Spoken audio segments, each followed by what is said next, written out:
आज बच्चों हम इंडेफिनिट आर्टिकल पढ़ेंगे। आज हम क्या पढ़ेंगे? Indefinite article.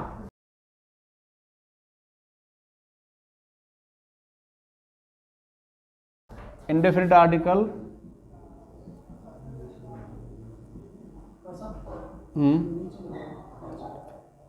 नीचे लिखूं? हाँ,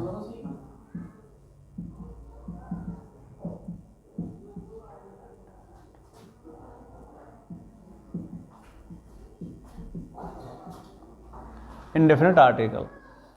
ये बच्चों ये इंडेफिनिट आर्टिकल दो होते हैं, ए एन।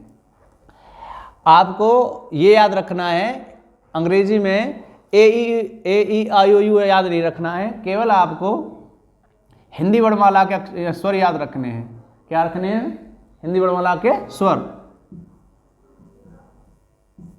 हिंदी वर्णमाला के स्वर आ टू औ। यदि हिंदी वर्णमाला के स्वर यदि आवाज दें तो एक वचन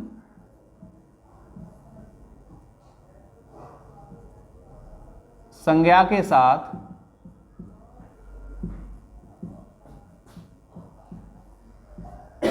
एन का प्रयोग करो और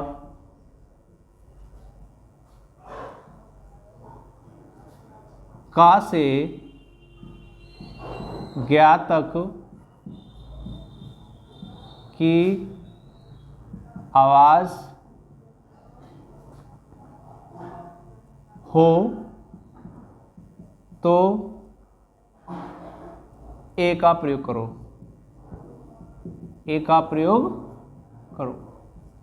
आप देखेंगे हिंदी वर्णमाला के स्वर अ टू औ यदि आवाज दें तो एक वचन संज्ञा के साथ एन का प्रयोग करो और का से ज्ञा तक की आवाज हो तो ए का प्रयोग करो। का से ज्ञा तक की। अब जैसे यहां शब्द है आपका आउल, ओ डब्ल्यू एल। हमारा ओ से स्टार्ट है, लेकिन हमें ओ नहीं देखना है, यहाँ पढ़ते हैं इसका उच्चारण होता है आउल।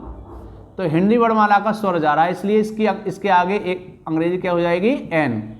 यहीं आपका हो जाता है वन, इसको उच्चारण है आपका व, यानी व्यंजन से स्टार्ट हो रहा है तो हमारा यहाँ एक की अंग्रेजी ए आएगी, ना कि एन, क्योंकि देखो ये भी ओ से स्टार्ट है, ये भी स्टार्ट है। अगर हम यहाँ ये करेंगे ए ई आई ओ यू स्वर से स्टार्ट है तो आपका यहाँ गलत हो जाता। एक यहाँ आ जाता है आपका यूनिवर्सिटी।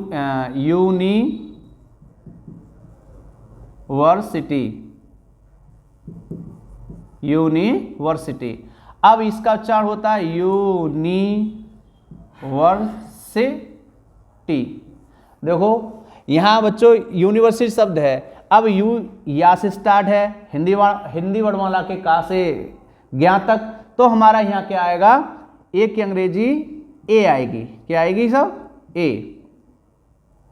ए आएगी। और यही हो जाता है अम्ब्रेला, UMBRELLA। तो यहाँ अम्ब्रेला उच्चारण बनता है, अम्ब्रेला, तो एक की अंग्रेजी एन हो जाएगी।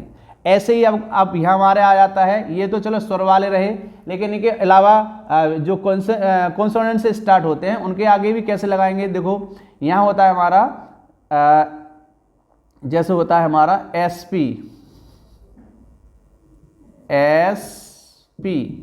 यह हमारा ये व्यंजन से स्टार्ट है, फिर भी इसके आगे हमें आर्टिकल क्या लगाना है? अब इस उच्चारण देखते हैं इसका, एसपी। तो हमारा जो उच्चारण बनना है ए से स्टार्ट है, इसलिए इसके साथ ए न लगा करके क्या लाएंगे? एन लगाएंगे। क्या लगाएंगे सब? एन का प्रयोग करेंगे। एस डी ओ यहाँ भी हमारा ए एन लगेगा क्योंकि एस डी ओ। तो बच्चों इस तरह से हमारा इंडेफिनिट आर्टिकल फिट हो जाता है। आपको बस ये याद रखना है, अगर छोटे आ से बड़े ओ तक स्वर जो है आवाज आ रही हो, स्वरों की आवाज आती हो तो एक की अंग्रेजी एन लगाएंगे, और का कबूतर से ज्ञा तक की आवाज अगर आएगी तो एक की अंग्रेजी ए लगाएंगे।